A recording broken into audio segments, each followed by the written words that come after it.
pela unção do Teu Espírito Santo que repousa sobre nós. Pedimos Tua sabedoria e Tua revelação.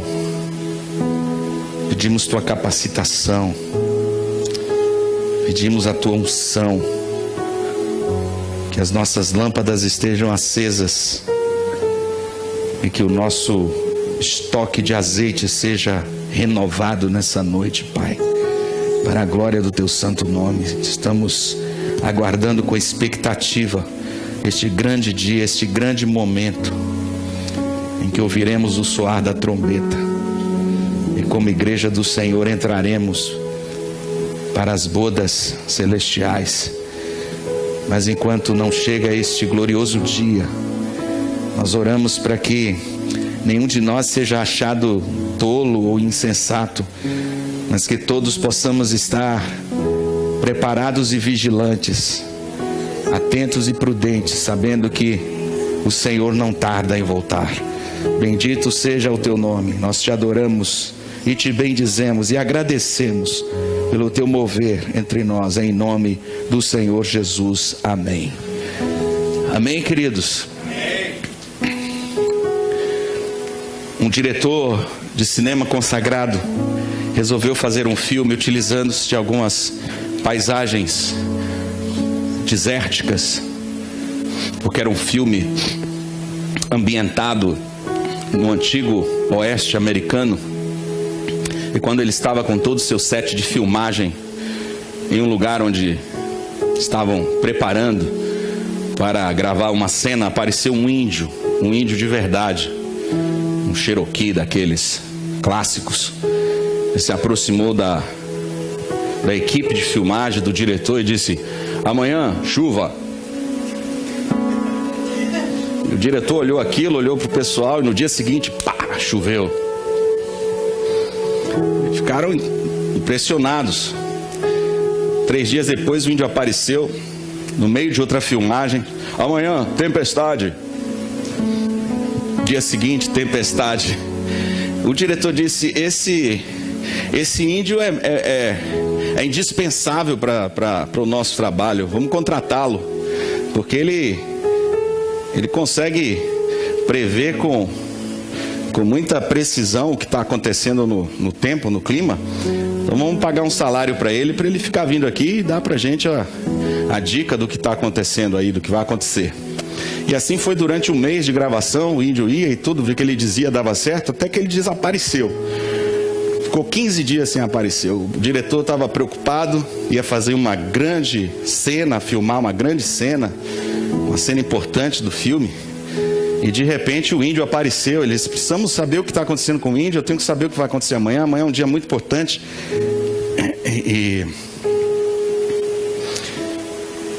E o índio apareceu do nada mais uma vez. E disse assim: estávamos preocupados, 15 dias que você não vem, e queríamos saber como vai ser amanhã o dia, se dá pra gente filmar. Ele disse: não sei, o rádio quebrou.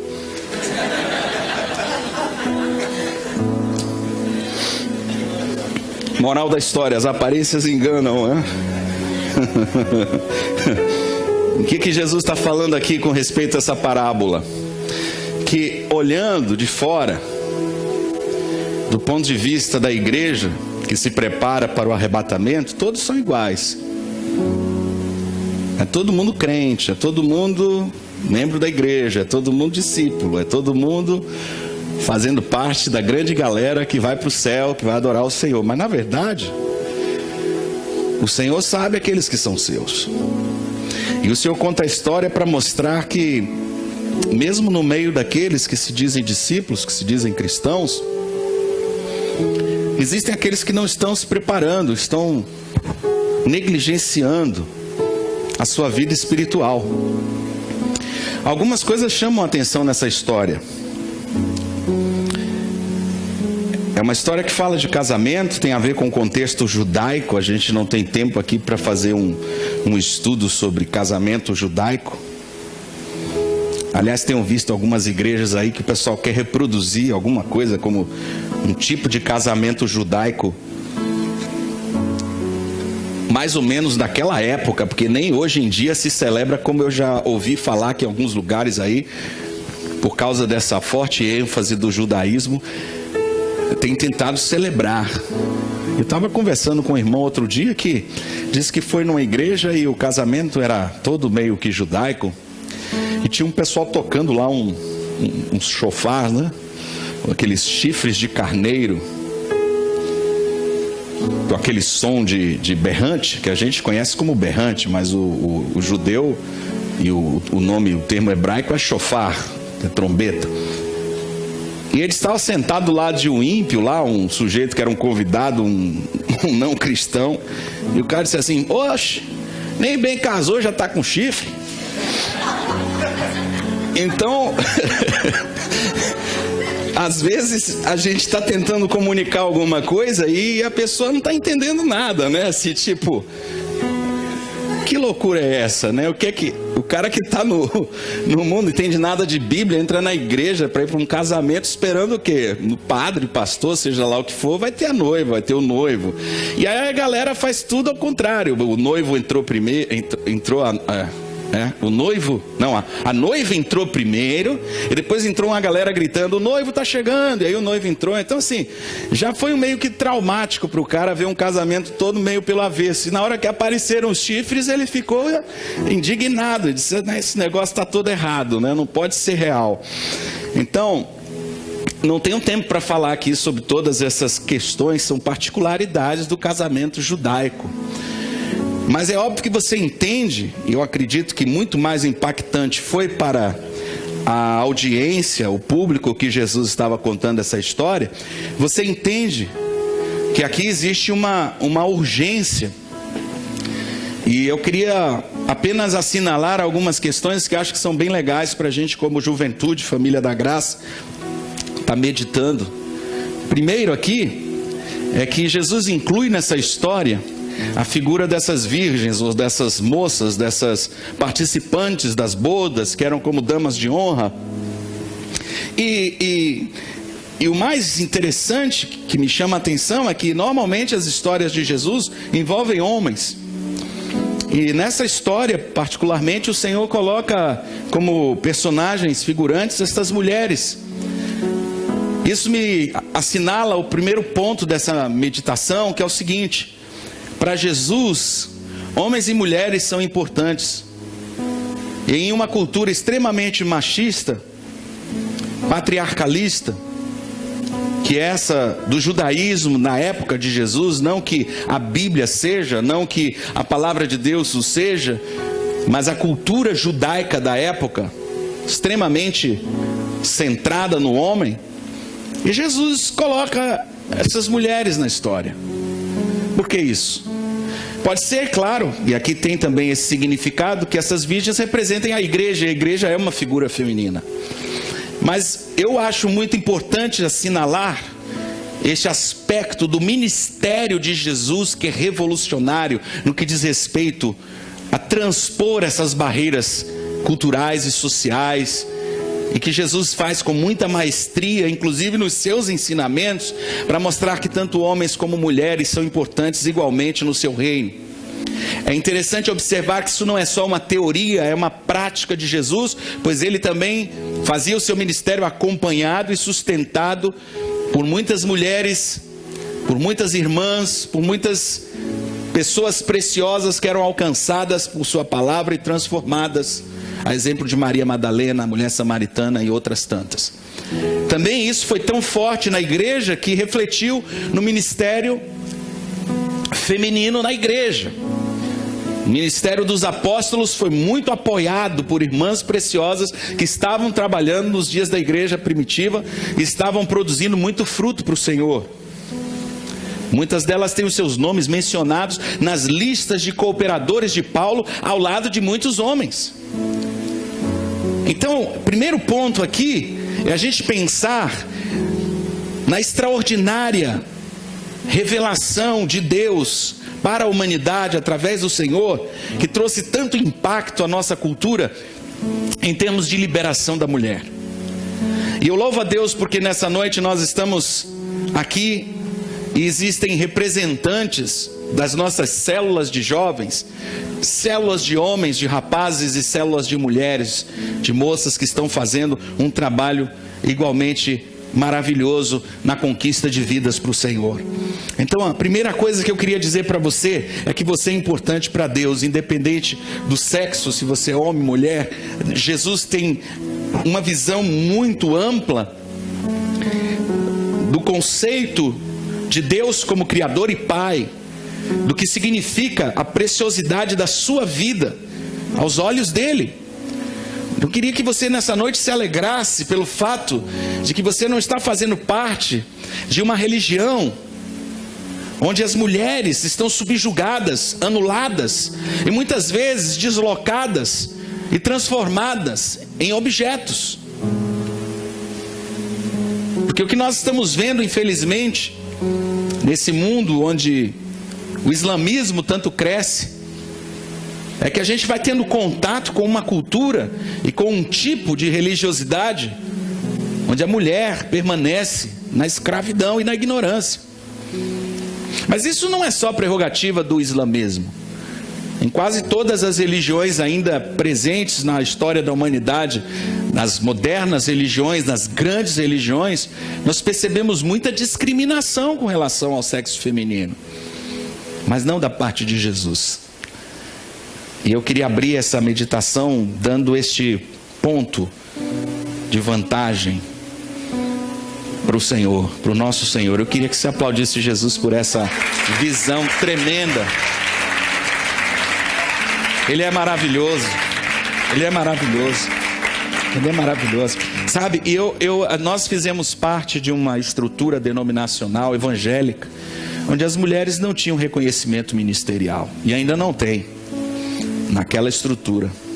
Mas quando nós começamos comunidade, uma das coisas que moveu o nosso coração através dos encontros também, encontros com Deus, encontros de mulheres, encontros de homens, naquele momento quando nós começamos a celularizar de forma homogênea, mulheres cuidam de mulheres, homens cuidam de homens, e começamos a fazer encontros separados, encontros de homens, encontros de mulheres, as mulheres precisaram assumir oficialmente o seu papel na igreja. E no caso da bispa isso foi muito forte, porque na estrutura onde nós estávamos, a mulher do pastor era apenas a esposa do pastor, nem nome tinha. Era o pastor e o pastor e o pastor cuidando de tudo, atendendo, resolvendo, ministrando, aconselhando, visitando, o pastor. E a esposa do pastor não era pastora, era a esposa do pastor. Mas de repente nós começamos a viver isso de uma forma muito intensa. As mulheres tomando seu lugar no ministério. E quando nós apresentamos a bispa como pastora na época, porque não éramos bispos, nós estávamos cuidando de outros pastores até então, foi um choque. Eu me lembro que muitas mulheres, mesmo mulheres, ainda guardavam esse tipo de discriminação, e era tão forte que eu não quero falar com ela, quero falar com o meu pastor. Mas não reconheciam, não aceitavam. Mas eu fiquei firme. Algumas até foram embora, acharam estranho, não queriam submeter esse tipo de visão, mas eu fiquei firme. E aí o que aconteceu foi o contrário, né? Assim, de repente o ministério dela foi crescendo, se tornou até maior que o meu, né? Vamos aplaudir Jesus mais uma vez aí, porque... É ou não é? Tem mais mulheres... Tem mais mulheres debaixo da supervisão da bispa do que homens. Isso é uma vergonha para nós homens, né? Eu estou aqui pensando que... Sempre que me perguntam sobre isso, eu digo, não, porque muitos homens morreram na guerra. Doido para que a pessoa não pergunte, mas que guerra vocês participaram? Nós somos veteranos, alguns dos nossos homens morreram nas últimas guerras do Afeganistão, do Iraque. Por isso que estamos com menos homens na igreja, vocês sabem, você entende, né? Claro.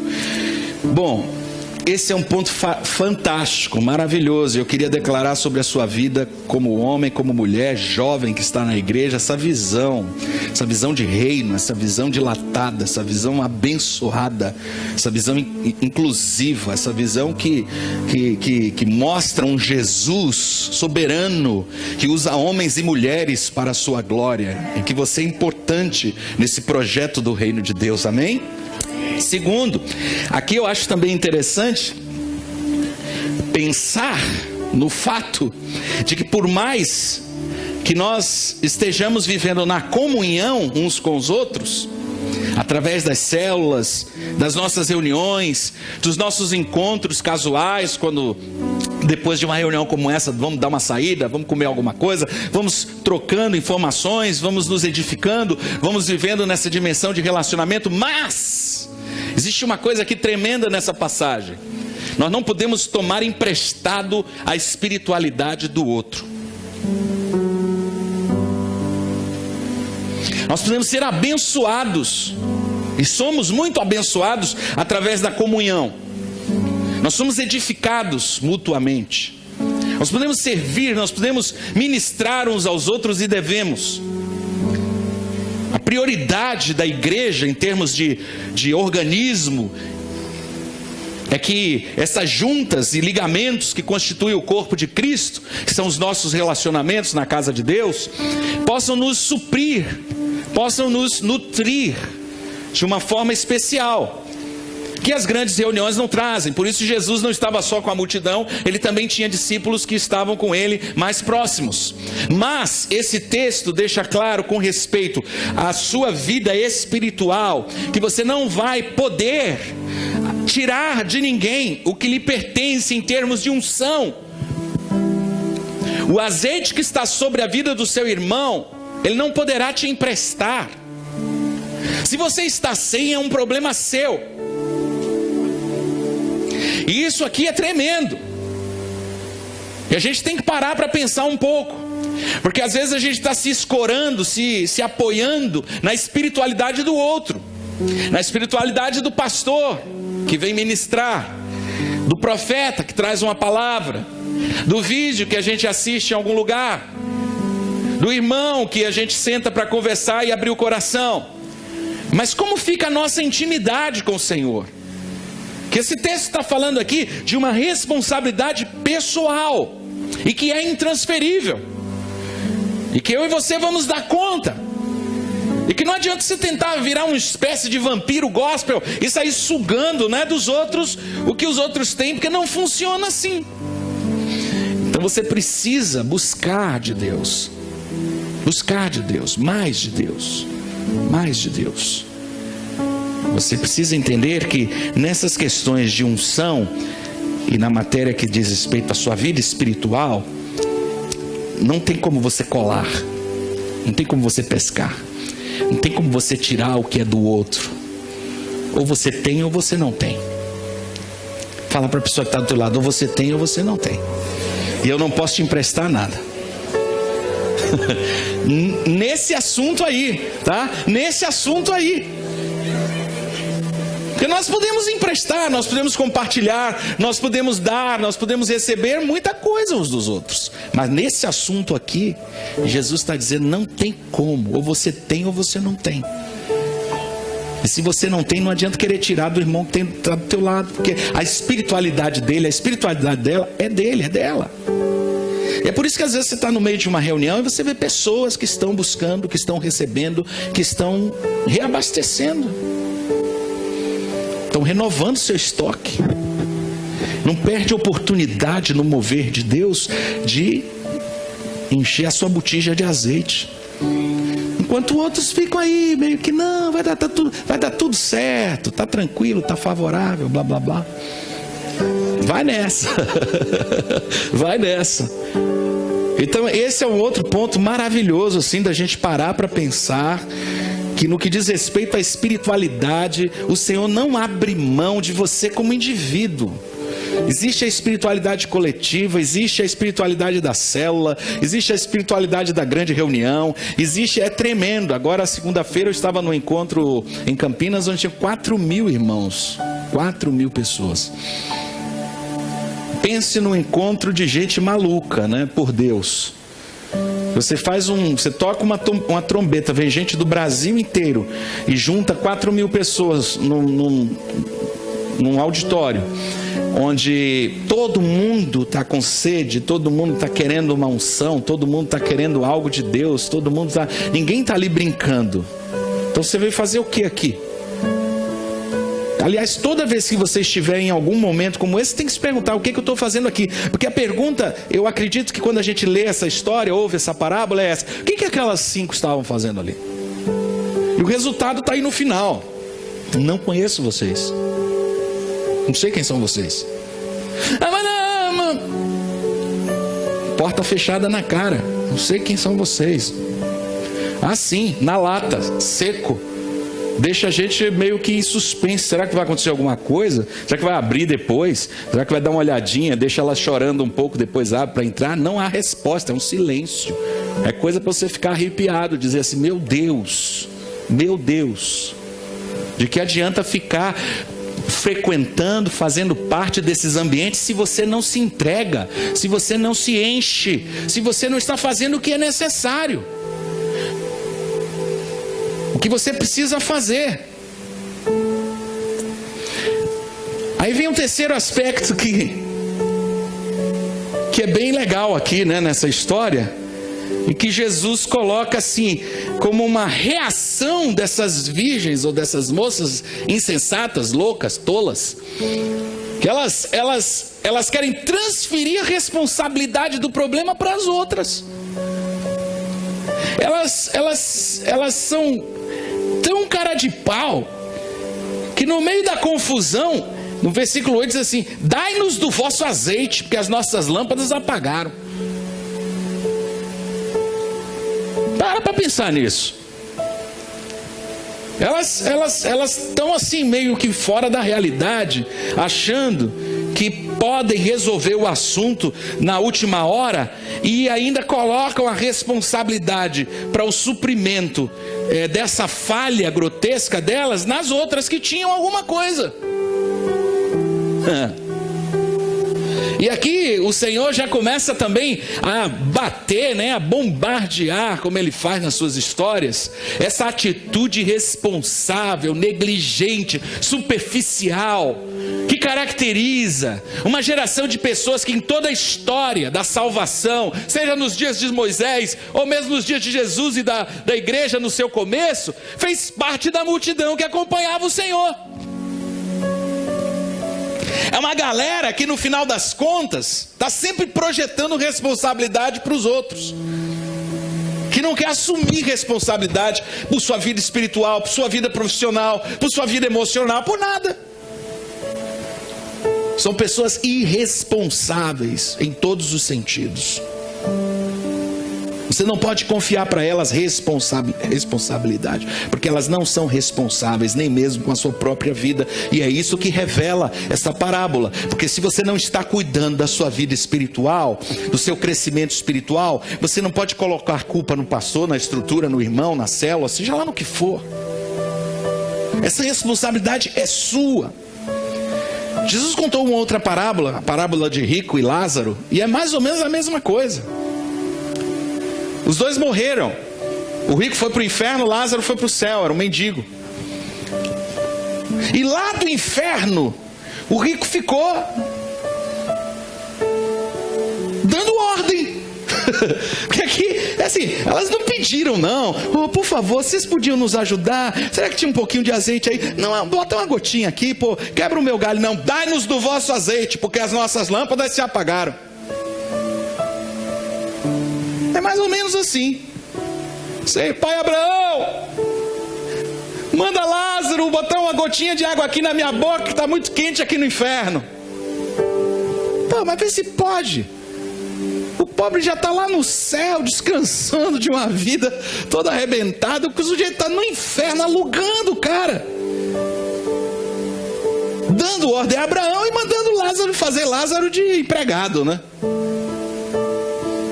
Então manda lá avisar minha parentela que aqui é horrível, inferno. Isso não pode. Não pode levar água aí, nem pode avisar quem está lá. Passou, acabou. Perdeu a oportunidade, fechou. Não tem mais jeito. Era para ter feito antes, era para ter feito na hora certa, era para ter feito enquanto tinha tempo, era para ter feito enquanto você ainda tinha oportunidade. Agora já foi, perdeu, não tem mais condição. Então a gente precisa parar de ficar transferindo responsabilidade e começar a olhar a nossa vida espiritual como coisa séria. A gente precisa cuidar dela como coisa séria. A gente precisa dar prioridade para ela. Agora mesmo vamos ter uma vigília. Você tem que estar aqui, pô. Não me interessa o que você vai fazer. Fuja de casa. Você tem que estar aqui. É melhor a polícia te procurar, teus pais encontrarem você na igreja orando, do que em outras fugidas e escapulidas que você deu quando estava no mundo. Quando você tinha vontade de fazer alguma coisa e dava nó em pingo de éter debaixo do ventilador.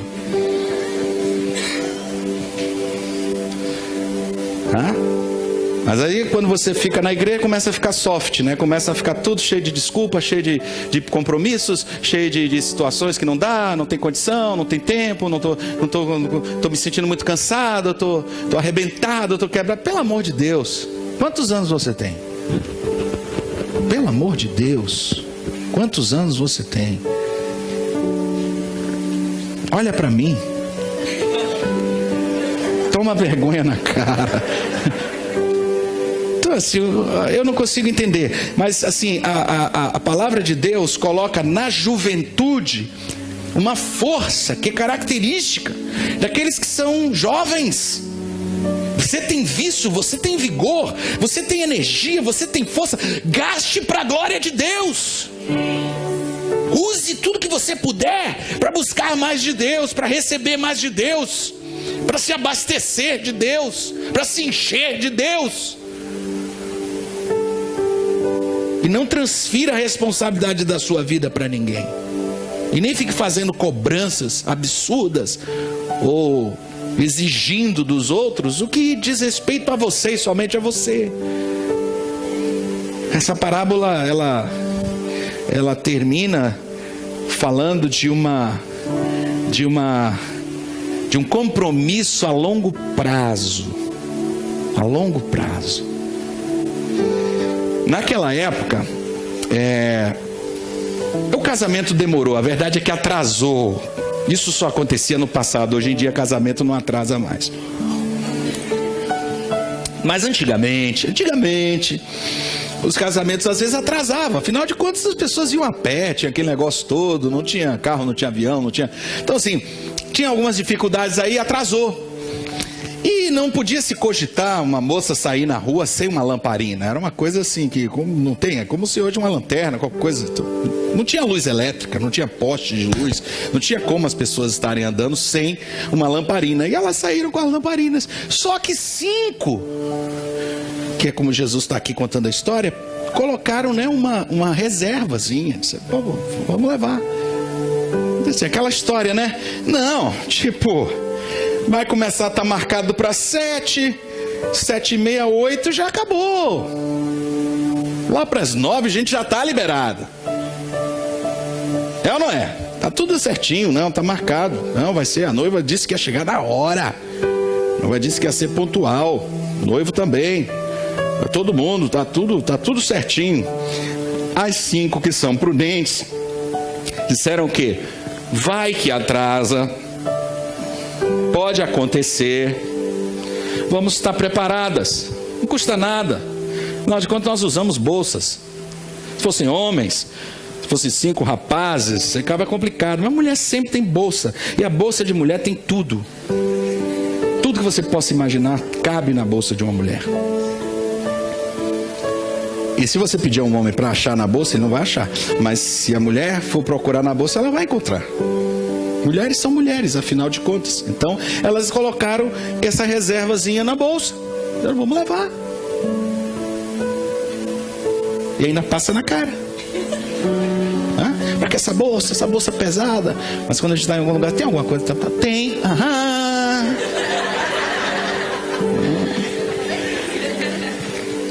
Isso ok. Mas 5 disseram, não, tá, deixa lá, tá tranquilo, vai estar todo mundo no horário, tá. Ok, você já sabe o final da história. Então, o que esse último ponto aqui fala? Do compromisso a longo prazo. Nós não podemos ser imediatistas. Nós não podemos pensar somente em termos de aqui e agora. Nós temos que pensar na eternidade. Então existem muitas coisas que talvez você esteja envolvido, envolvida. Existem coisas que talvez estejam fazendo parte das suas prioridades nesse momento. Existem situações e questões que você está buscando colocar solução para elas o mais rápido possível. Você está trabalhando para isso, você está se esforçando para isso, você está envolvida em situações que você entende que são urgentes, que são necessárias, que são prioritárias na sua vida nesse momento. Mas existe uma que a gente não pode negligenciar e que é a mais importante de todas e que é a prioridade zero da nossa vida, que se chama Reino de Deus. E sem o que, todas as outras coisas perdem sentido. Porque se essa porta fecha para você, então daí não tem mais sentido algum qualquer coisa que você esteja buscando nessa vida. Então você precisa fazer pelo menos, aqui vem a mensagem de Jesus, pelo menos como estas 5 virgens prudentes fizeram.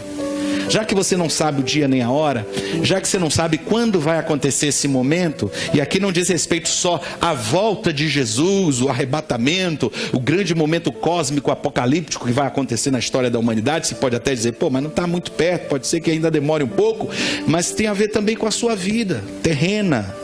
Pode ser que acabe, pode ser que de uma hora para outra, como aquele homem da parábola também que Jesus disse, louco, essa noite pedirão a tua alma, e o que tens preparado, o que tens ajuntado, para quem ficará? Quer dizer, não está pensando na vida eterna, está só pensando para essa vida, está só cuidando de coisas e interessado em resolver situações para essa vida. Então você é louco, desculpa dizer, você é louca.